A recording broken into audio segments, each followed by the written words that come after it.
चूरू लोकसभा में मौर्य बोल गए हैं। मौर्य बोले राजेंद्र राठौड़ के। गोविंद सिंह डोटासरा एक बड़े नेता के तौर पे उभर के आए हैं। निश्चित तौर पे राहुल कसवां जो कि पहले भाजपा के दामन में थे, उन्होंने दामन थामा कांग्रेस का और एक बार फिर से कसवां परिवार का दबदबा बना रहा चूरू की लोकसभा सीट पे। विश्लेषण करेंगे आज क्या कारण रहे, क्यों राहुल कसवां सीट को बचा पाने में कामयाब रहे। नमस्कार, मैं प्रदीप हूं, आप थिंक 360 देख रहे हैं। तीन बड़े कारण रहे हैं राहुल कसवां की जीत के।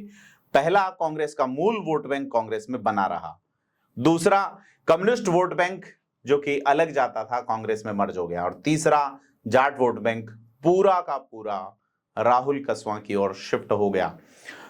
तो यह चुनाव लड़ा गया कांग्रेस और कम्युनिस्टों के द्वारा मिलके और इसमें भाजपा की हार हुई है। भाजपा की हार, देवेंद्र झाझड़िया नया चेहरे थे, लेकिन राजेंद्र राठौड़ की राजनीति पर एक बड़ा सवाल खड़ा हुआ है। वह नेता जो चूरू में कुल विधानसभा के चुनाव लड़ता है 9, उसमें से 7 चुनाव जीतते हैं। कुल जीवन में 10 चुनाव जीते बड़े नेता चंद्रशेखर के चेले रहे राजेंद्र राठौड़, जो कि जनता दल से शुरुआत करते हैं चुनाव जीतने की। भाजपा के बड़े कद्दावर नेता, विधानसभा में नेता प्रतिपक्ष रहे, मुख्यमंत्री के चेहरे के दावेदार के तौर पे 2023 में तारानगर का चुनाव लड़ा। यहीं से रार शुरू हुई। आरोप लगाया, जयचंदों ने हराया और जयचंद के तौर पे नाम जिनका आया यही राहुल कसवां और उनके परिवार, उनके पिता राम सिंह कसवां का रहा।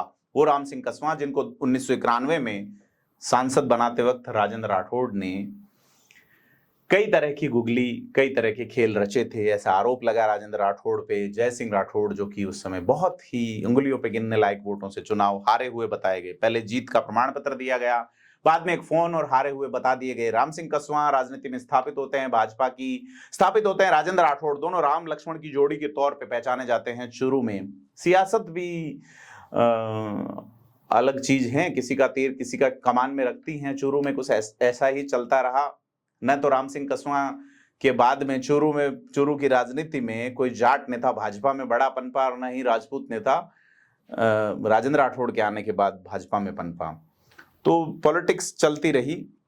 राजेंद्र राठौड़ के लगभग सभी चुनाव अल्पसंख्यक प्रत्याशियों के खिलाफ रहे और ये जो चुनाव रहा ये जाट के खिलाफ लड़ा गया। इसमें राम सिंह कसवां और राजेंद्र राठौड़ के बीच कुछ समय पहले हुई अदावत रंग लाने लगी। राजेंद्र राठौड़ पूरी शिद्दत से कोशिश करते हैं देवेंद्र झाझड़िया के पक्ष में। पहला चरण में वो जुटे रहे चूरू में, उन्होंने कई कस्में भी खाई, लेकिन काम नहीं आई चीजें। राहुल कसवां को जो जीत मिली है उसमें बड़ी भूमिका मानी जा रही है कम्युनिस्टों की। जो वोट 0 होते थे वो प्लस हो गए। दूसरा एक बड़ा कारण रहा कि राजेंद्र राठौड़ का जिनके ऊपर वरद हस्त बताते हैं मनोज न्यांगली, उनका शिवसेना ज्वाइन करना भी दलित वोट बैंक के सामने एक बड़ा फैक्टर सिद्ध कर गया। और मनोज न्यांगली के शिवसेना में जाने के कारण दलित वोट बैंक जो है वो कांग्रेस की ओर मुड़ गया। जाट वोट बैंक पूरा इधर का इधर पड़ा।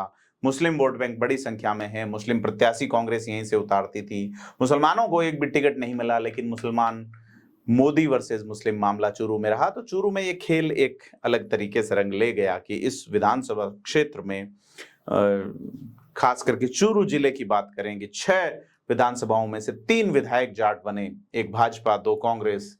आप भादरा जाइए तो बड़ा एक जो है वो वोट बैंक अपने ही प्रत्याशी के पक्ष में। तो जाट राजनीति अब चूरू में जम के चमकेगी। और मौर्य बोल गए हैं, गोविंद सिंह डोटासरा निश्चित तौर पे खुश होंगे, राजेंद्र राठौड़ निराश होंगे। भविष्य की राजनीति गोविंद सिंह डोटासरा की कैसी चमकती है, राजेंद्र राठौड़ की कैसी चमकती है, या यह जो उदीयमान सूरज है या अस्तमान सूरज हैं, इन पे बड़ी चीजें तय होगी। राजेंद्र राठौड़ ने भविष्य की राजनीति के लिए अपने बेटे पराक्रम राठौड़ को सक्रिय राजनीति में आगे किया है, उपाध्यक्ष बनाए गए हैं भाजपा के।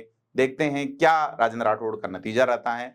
तमाम बिंदुओं पे हम नजर बनाए रखेंगे। आपसे अपील है कि थिंक 360 को सब्सक्राइब जरूर करें। धन्यवाद।